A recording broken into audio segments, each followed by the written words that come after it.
dizendo que é a resposta mais dura da história do parlamento no enfrentamento do crime organizado. Enfim, vamos conversar aqui sobre esse projeto. A gente vai chamar a Heloísa Vilela diretamente lá de Brasília e ela está ao lado do nosso convidado também, o secretário nacional de Segurança Pública, o Mário Sarrubo. Secretário, boa tarde também, Elo. Boa tarde, muito obrigada pela presença, nos dar essa oportunidade. E eu gostaria de começar conversando com o senhor sobre...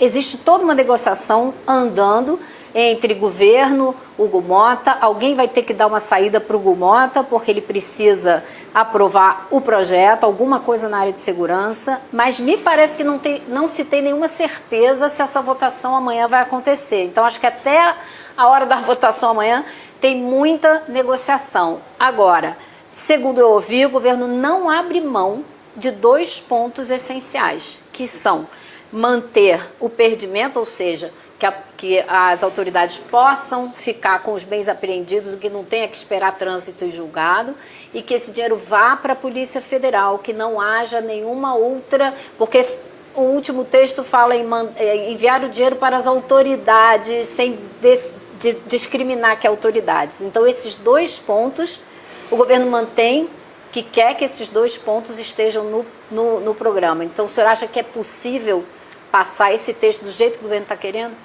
Olha, boa tarde, um grande prazer estar com vocês, Heloísa, e aqueles que estão lá no estúdio e aqueles que nos assistem. De fato, o governo sempre esteve aberto à negociação. Eu volto a insistir em algo que nos parece muito importante. O texto que o governo apresentou foi construído ao longo de vários meses. É um projeto que começou com um grupo de trabalho do qual participaram policiais militares, policiais civis, a Polícia Federal, a Rodoviária, a Universidade, a sociedade civil, os ministérios públicos. O promotor Lincoln Gaquia fez parte do grupo de trabalho que construiu o texto. Depois houve a discussão dentro do Ministério, a discussão na AGU, no Ministério dos Direitos Humanos, dentro do governo. Então o texto estava bem maduro quando foi ao Congresso. E o relator rasgou o texto do governo, apresentou agora outros 4 textos, então não dá para abrir mão, Heloísa, de certos pontos. Como, por exemplo, os que você mencionou. Descapitalizar a Polícia Federal é descapitalizar uma das forças importantes e fundamentais que combatem o crime organizado.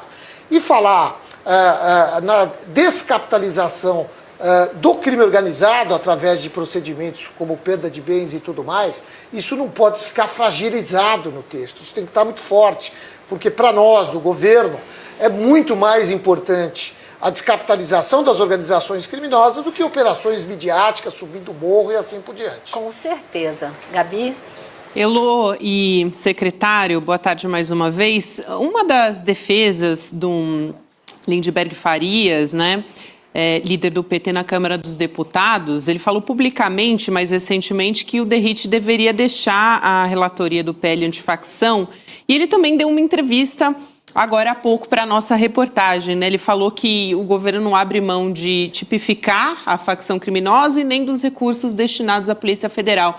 Eu queria muito rapidamente chamar o trecho dessa fala do Lindenberg Farias e, na sequência, a gente volta a conversar. Vamos lá. É um retrocesso muito grande o relatório do deputado DERIT, como se a Receita Federal não pudesse, quando agisse numa operação contra uma organização criminosa, se apropriar dos bens. Era essa a proposta do governo. Nós tivemos uma operação Carbono Oculto. Foi apreendido 1,2 bilhão. Foram apreendidos 4 navios lá na Refit, no Rio de Janeiro. Se já valesse o relatório do DERIT, essas apreensões não poderiam ser feitas. Então eu diria que é muito estranho. Parece uma tentativa de proteger alguém que está envolvido com uma organização criminosa. Eu quero te ouvir, secretário, sobre essa declaração do Lindenberg Farias, levando em consideração que para também mudar essas questões todas que estão apresentadas nessa versão do texto, seria um 5º texto que seria ainda apresentado, né? Então, como garantir que essa 5ª versão contemplaria todas essas questões ainda que estão sendo colocadas? Pois é, nós temos que esperar. Na verdade, eu, pessoalmente também, o governo, tem muitas críticas a respeito deste quarto texto apresentado aí em menos de uma semana. Veja, há uma outra questão muito grave que a gente tem que pontuar, que é o nosso texto, nós reformávamos a lei das organizações criminosas, artigo por artigo, fazíamos reformas ali pontuais e estruturávamos toda a legislação do combate ao crime organizado e às facções numa única legislação. A proposta do relator, ela está criando uma outra legislação e preservando a antiga. Para quem é operador do direito, e eu fui e continuo sendo em alguma medida por 34 anos, isso vai gerar confusão, isso vai gerar uma série de contradições. Agora deve vir um texto novo. Quer dizer, nós precisamos ter muita calma para construirmos, não podemos perder a oportunidade que nós temos, uma janela de oportunidades, em que há algum consenso no país da importância de uma legislação nova, mas nós precisamos construir essa legislação com calma, com diálogo.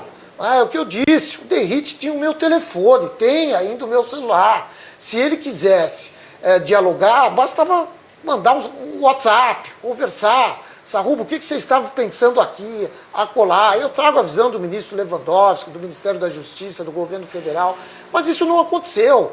O primeiro texto surgiu, eu insisto, eu peguei um avião aqui às 5 da tarde de sexta-feira, entre o voo de Brasília para São Paulo, que todos sabem, demora 1h20, 1h30 no máximo, foi a nomeação do relator e a apresentação de um texto de mais de 60 páginas. Quer dizer, tudo feito assodadamente, não sei quem fez, para dizer a verdade. Então nós precisamos, na verdade, dialogar e construirmos um texto que possa atender as demandas e que possa ser eficiente para combater as facções.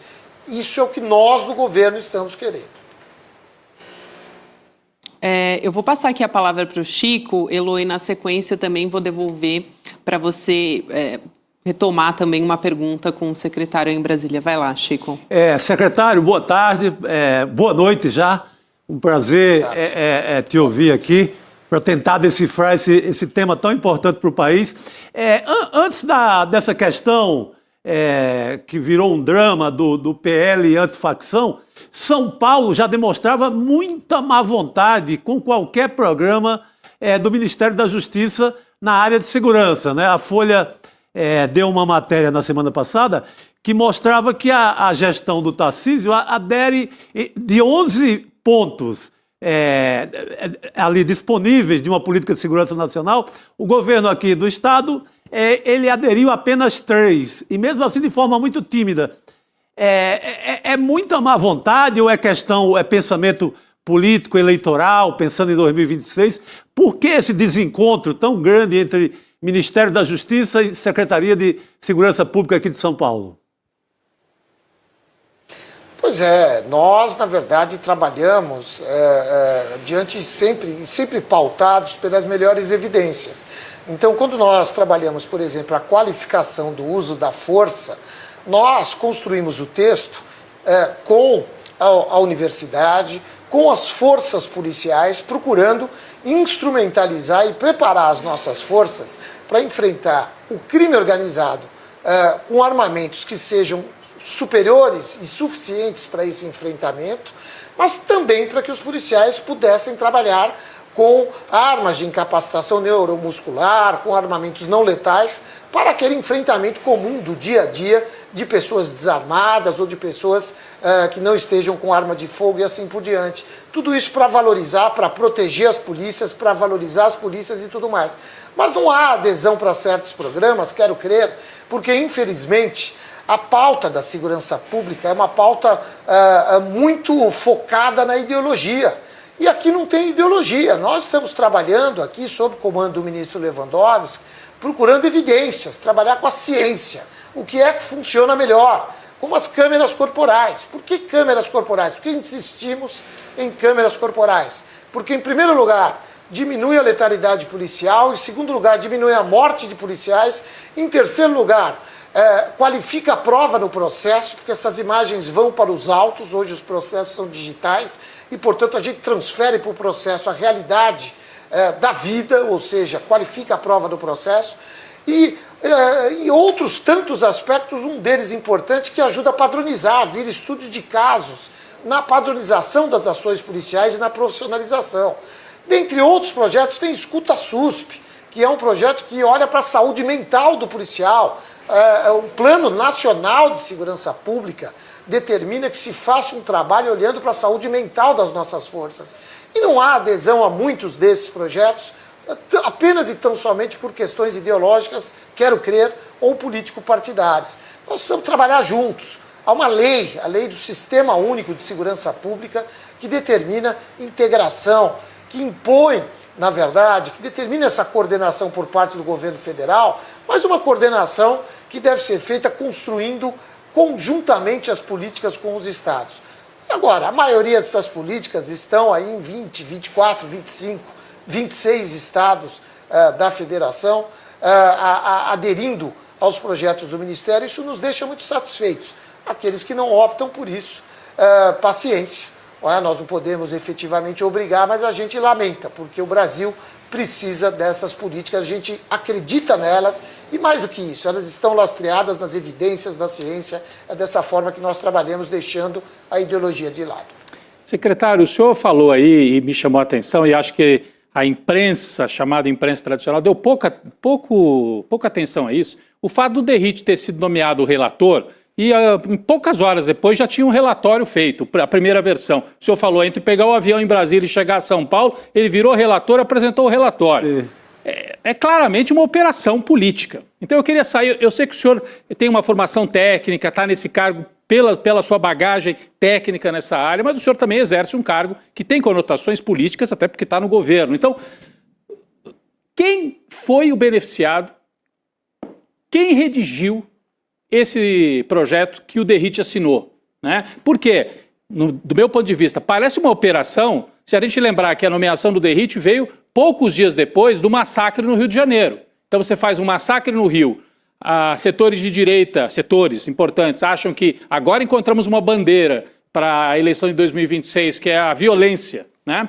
E aí, logo depois, vem o secretário de São Paulo, coincidência? E vem com um relatório já pronto? Então eu queria perguntar para o senhor, quem é que esteve por trás dessa operação? O que o senhor pode dizer pelo que o senhor sabe, pelo que o senhor escuta, pelo que conversou com congressistas e com a turma aí no governo também? Olha, eu vou concordar com você. Eu acho que é uma operação política, é uma questão de quem vai assumir a pauta da segurança pública. A direita, e em especial a extrema-direita, tem essa pauta como muito cara para ela, porque eles vendem aquela ideia de que a culpa de tudo é, por exemplo, da audiência de custódia, que a polícia prende, o judiciário solta. Vendem aí a pauta de que é preciso aumentar as penas, que aumentar a pena resolve tudo. Vendem essa pauta de que bandido bom é bandido morto, como se isso resolvesse tudo, e a letalidade só aumentou de uns anos para cá, e nós só pioramos o nível de segurança, a sensação de segurança das pessoas está cada vez pior. Então, quero crer que tenha sido uma operação política. Eu confesso que desconheço quem foram os atores centrais dessa operação política, mas eu, francamente, pessoalmente, o que eu esperava é que nós pudéssemos ter, claro, a gente entende as forças políticas do Congresso Nacional, mas que a gente pudesse ter um político de centro, um político que pudesse negociar com o governo federal, porque eu aprendi política lá quando eu estava na faculdade, nos anos 80, construiu-se uma aliança para que a gente pudesse sair da ditadura. Então nós juntamos a esquerda, a direita, o centro, e fomos todos para o Tancredo Neves, e a partir dali nós saímos da ditadura e construímos um futuro para o Brasil na democracia. Eu continuo acreditando que é possível sentarmos à mesa e discutirmos quais são os pontos de divergência e de convergência. E dentro daquilo que conseguimos convergir, acho que a gente consegue construir um texto equilibrado. Agora, eu lamento que tenha sido feita praticamente esse jogo político e que o nosso texto, construído, insisto, com tanto carinho, com tanto cuidado, com as forças policiais, com representantes, insisto, dos comandantes gerais de polícias militares do Brasil, dos conselhos de chefes de polícia.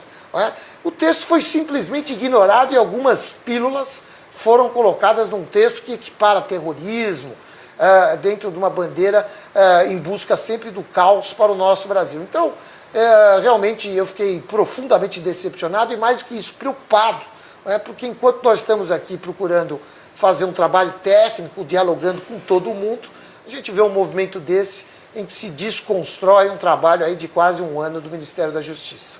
Secretário, eu queria lhe fazer uma última pergunta, acredito eu. A gente viu um trabalho intenso do governo federal nas mídias sociais, um discurso muito bem elaborado, muito disciplinado, que parece que deu resultado porque a opinião pública compreendeu as diferenças, começou a chamar esse projeto de PEC da blindagem ou da bandidagem 2.0. Então houve um trabalho bem feito de comunicação com a população. Agora a gente está na véspera do ano eleitoral. Então o senhor ainda vê tempo hábil para aprovar um projeto, acabar de negociar e aprovar, porque ficou óbvio que era uma operação política visando a eleição do ano que vem, mas se não aprovar agora, no ano que vem talvez seja ainda mais difícil. Então o senhor acha que é viável? E Rodrigo perguntou, a quem interessa? Quem está por trás disso? A gente sabe que existem hoje 100 nomes de representantes do Congresso Nacional investigados no STF por conta de desvio de recursos. Então, essa coisa de não investigar financeiramente pode interessar muita gente que está aí ameaçada, né? Então, eu queria saber se é isso que pode estar por trás e se é viável aprovar isso antes que a gente entre de fato no ano eleitoral. Olha, eu espero que seja viável.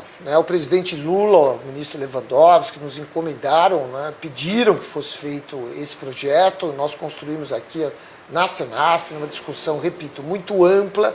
O presidente enviou, com um pouco menos de uma semana que nós enviamos aqui, talvez um pouco mais, deu uma semana, 10 dias que o ministro Lewandowski enviou ao Palácio do Planalto.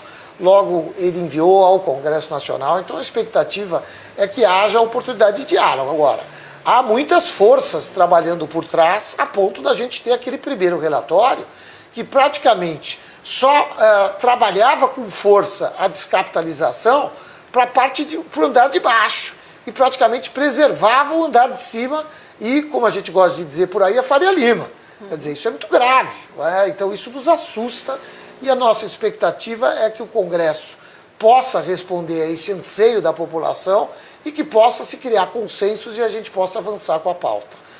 Essa é a ideia do governo federal. Todos nós do governo federal, participei de várias reuniões, inclusive com o núcleo político, e a ideia é que seja possível a negociação. O governo federal está aberto para negociar, porque nós somos democratas, o presidente Lula é um democrata por natureza, é um negociador, de maneira que nós estamos abertos e acreditamos que sim, mas isso precisa acontecer, você bem pontuou, com uma certa rapidez, porque nós acreditamos que o ano que vem as pautas vão ficar muito complicadas em função da polarização e, como eu gosto de dizer, da calcificação política que vive o país nos dias de hoje.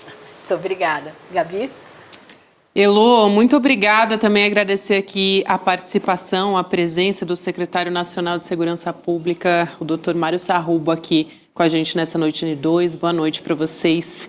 Obrigada. Heloísa Vilela volta de novo nessa semana também. Obrigado, boa noite. Obrigado. Boa noite, pessoal. Boa noite, obrigado. Um sucesso aqui no chat e a entrevista, hein? Muito realmente objetivo. Muito boa, né? O secretário é muito firme, não foge, não fica tentando ali fugir como a maioria de quem está em cargos técnicos, mas também muito político, né? Quem está em cargo em Brasília normalmente dá aquela ensaboada, né? O secretário não, firmeza total. O primeiro dia, quando sai o relatório do DERIT, já me chamou a atenção a maneira dele reagir, porque eu falei, um secretário que seria o segundo escalão, né, do Ministério da Justiça, apesar de um cargo importantíssimo, reagiu com firmeza total desde o começo, colocou ali os pingos ali. Dentro da sua pergunta, que se é uma operação política, sim, é uma operação política. Operação política, total. Casada com a matança do Rio. Aliás, a gente fala da nossa pós-graduação aí, para se ver o mundo de forma mais crítica. Quem vê o mundo de forma mais crítica sabe que essa é uma operação política. Vem a matança no Rio, vem depois o DERIT, em 2 horas pega o texto de alguém, ou do chat extrema-direita aí qualquer, chat Bukele. Chat Bukele e Tarcísio. E chega em Brasília com esse texto completamente que atende só a extrema-direita, ao bolsonarismo. E antes da operação, a fala do Flávio Bolsonaro dizendo como seria bom se a Baía de Guanabara fosse bombardeada também pelos Estados Unidos para atacar os narcoterroristas do Rio de Janeiro. Então, uma operação casada, as três, né? Flávio Bolsonaro, matança no Complexo do Alemão e da Penha, e depois a nomeação do Derrite, casando Rio e São Paulo com uma agenda para 2026. E contra o Brasil, né? O Zé Carlos completa aqui, o Zé Carlos do chat completa, a gente não falou do principal, que dá o molho político dessa máfia toda, que é o jantar. O jantar. A foto. Aquela foto do Arthur Lira, do Derrite. Eduardo Cunha. E do Eduardo Cunha, ela não pode ser esquecida quando a gente tentar. Quando a gente tenta fazer uma leitura política dessa história. Desse contexto. O grande ausente ali é o Mota, né? O Hugo Mota, que foi, né, como diz o Renan Calheiros, é um bobo da corte, porque quem fala em nome da Câmara é o Arthur Lira e não ele. Né? E vamos ver as consequências políticas, né? No fim das contas, essa parcela que foi colocar o Guilherme Derrite nessa posição como relator num texto que já está na 4ª versão, podendo até chegar à 5ª, ainda não se descartou essa possibilidade com todas essas críticas, né? Que foram até tema de conversa aqui com o secretário Mário Sarrubo também, da Segurança.